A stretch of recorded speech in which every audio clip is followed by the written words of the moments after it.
तो ये है दोस्तों Realme का C11 और आज हम बात करेंगे इसके फीचर्स के बारे में, यानी कि आपको Realme UI में क्या कुछ देखने को मिलता है उसके बारे में बात करेंगे।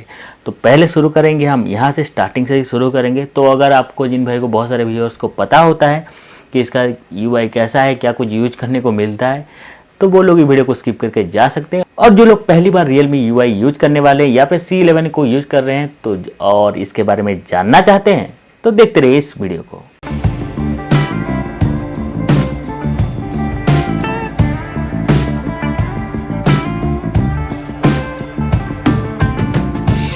तो पहले हम शुरू करते हैं यहाँ से। यहाँ पे आपको क्या सब देखने को मिलता है उसके बारे में बताता हूँ। तो सबसे पहले कुछ इस तरह करिए, तो यहाँ पे आपको बहुत सारे ऑप्शन मिल जाता है, जैसे कि ये आप देख सकते हैं। यहाँ पे विजेट्स का ऑप्शन मिल जाता है, यहाँ पे आप वॉलपेपर का ऑप्शन मिल जाता है, उसके बाद इफेक्ट्स का। यहाँ पे वॉलपेपर आप कुछ भी चूज कर सकते हैं, बहुत सारे वॉलपेपर आपको देखने को मिलते हैं।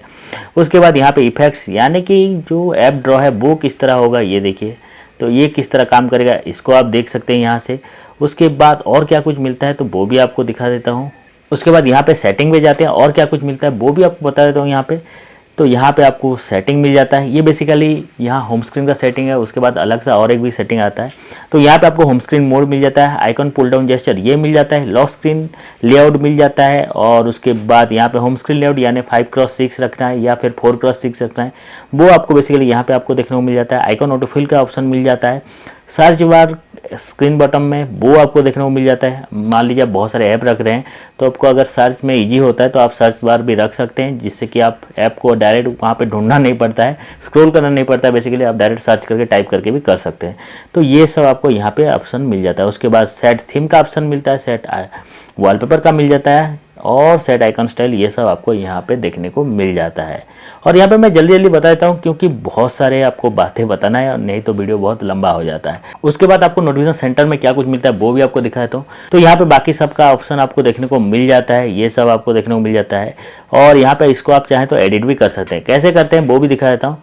तो यहाँ पे आपको क्लिक करना है और मान लीजिए ये आपको नोटिफिकेशन सेंटर में चाहिए तो आपको सिर्फ यहाँ पे क्लिक करना है और इसको ऊपर दे देते हैं और उसके बाद डन, ये हो गया। या फिर इसको वापस कर देना, रिवर्ट करना है तो यहाँ से इसको फिर नीचे आएंगे तो ये देखिए हो गया। तो कुछ इस तरह से आप नोटिफिकेशन सेंटर को भी एडिट कर सकते हैं।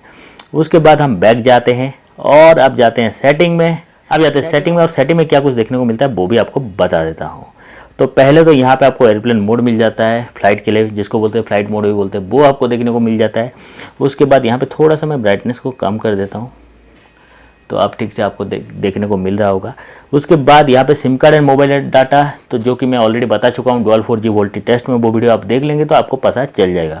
उसके बाद wifi, Bluetooth, other wireless connection यहाँ पे मिल जाता है। बेसिकली यहाँ पे कास्ट करने के लिए मिल जाता है और वाईफाई टिटरिंग मिल जाता है, ब्लूटूथ टिटरिंग मिल जाता है। ये सब ऑप्शन आपको यहाँ पे देखने को मिल सकता है।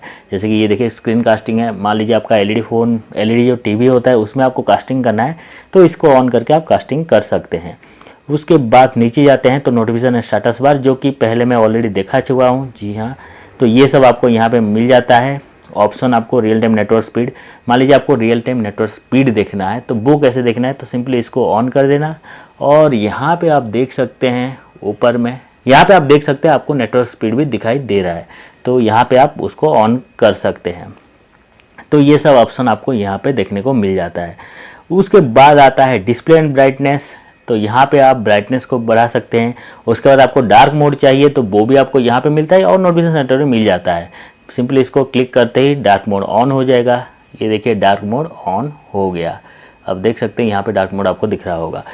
तो इसको बेसिकली ऑफ कर देते हैं, नहीं तो डार्क मोड में ज़्यादा आप देख नहीं पाएंगे।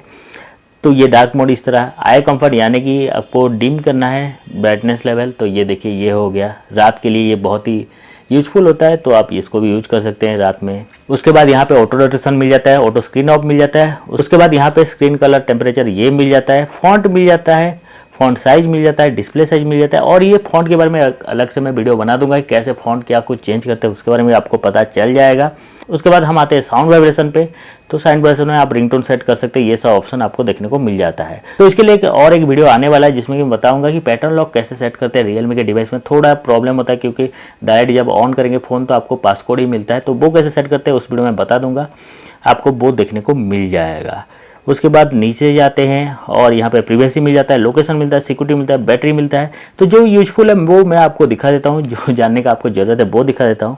तो यहाँ पे बैटरी मिलता है और यहाँ पे बैटरी का ऑप्शन बहुत सारे मिल जाते हैं, आप देख सकते हैं। सो योर डाटा ये सब आपको मिल जाता है। और तो ये हो गया सिक्योरिटी। उसके बाद आता है बैटरी। बैटरी में थोड़ा दिखा देता हूँ आपको। तो यहाँ पे बैटरी 8% है, क्योंकि इसके बाद मेरे को एक्सट्रीम बैटरी टेस्ट का वीडियो बनाना है, इसीलिए इसको जल्दी जल्दी ख़त्म कर रहा हूँ। तो यहाँ पे ये सब बैटरी में आपको ऑप्शन देखने को मिल जाता है। आप देख सकते हैं क्या कुछ आपको देखने को मिल रहा है। अब हम नीचे जाते हैं और क्या कुछ मिल रहा है। तो लैंग्वेज एंड रीजन मिलता है। यहाँ पे आप रीजन एंड लैंग्वेज ये सब चेंज कर सकते हैं। उसके बाद सॉफ्टवेयर अपडेट आ रहा है, उसके बाद अबाउट फ़ोन आ रहा है और यहाँ पे ऐप मैनेजमेंट आ रहा है। ऐप मैनेजमेंट के लिए ऐप क्लोनर यहाँ पे मिल रहा है, यानी कि अगर आपको 2-3 ऐप रखना है, यानी कि 2 फेसबुक रखना है या फिर 2 व्हाट्सएप वगैरह रखना है, तो वो आप यहाँ पे कर सकते हैं ऐप क्लोनिंग में आके। उसके बाद आता है गेम स्पेस। उसके बाद स्प्लिट स्क्रीन आता है, यानी कि स्प्लिट स्क्रीन का मतलब क्या है, आप 2 ऐप एक साथ चला सकते हैं, यानी कि नीचे व्हाट्सएप चला सकते हैं और ऊपर में आप कुछ भी और सेटिंग वगैरह कुछ भी जो चलाना है चला सकते हैं। तो उसके लिए क्या करना है, सिंपली इसको इस तरह करना है और आप कर सकते हैं। ये देखिए हो गया, ऑन हो गया ये। तो यहाँ पे आप देख सकते हो ऊपर में मैं क्रोम रख दिया हूँ और नीचे हम सेटिंग को ओपन करते हैं और सेटिंग को रखते हैं तो स्प्लिट स्क्रीन हो जाएगा। तो ये देखिए स्प्लिट स्क्रीन हो गया। यहाँ पे आप सेटिंग देख सकते हैं और यहाँ पे ऊपर में आप क्रोम को यूज कर सकते हैं। तो कुछ इस तरह स्प्लिट स्क्रीन काम करता है। अब हम जाते हैं यहाँ पे सेटिंग में और यहाँ पे आपको स्प्लिट स्क्रीन बता दिया। उसके बाद ज़्यादा कुछ जानने का ज़रूरत नहीं है। उसके बाद यहाँ पे छोड़ दिया था मैं एडिशनल सेटिंग, वो भी आपको थोड़ा दिखाता हूँ क्या कुछ देखने को मिलता है।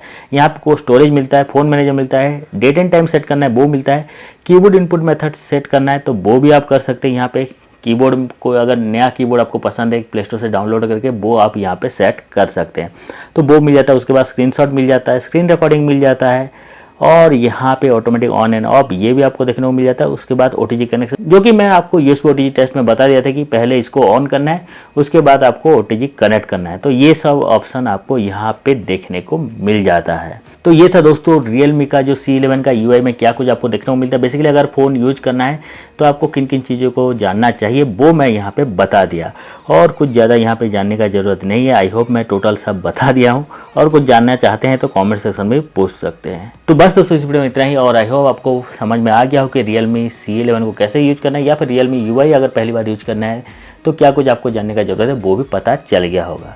अगर अच्छा लगा है और कुछ इन्फॉर्मेटिव लगा है तो लाइक कर देना। इस तरह वीडियो और देखना है तो जरूर से मेरे चैनल को सब्सक्राइब कर देना।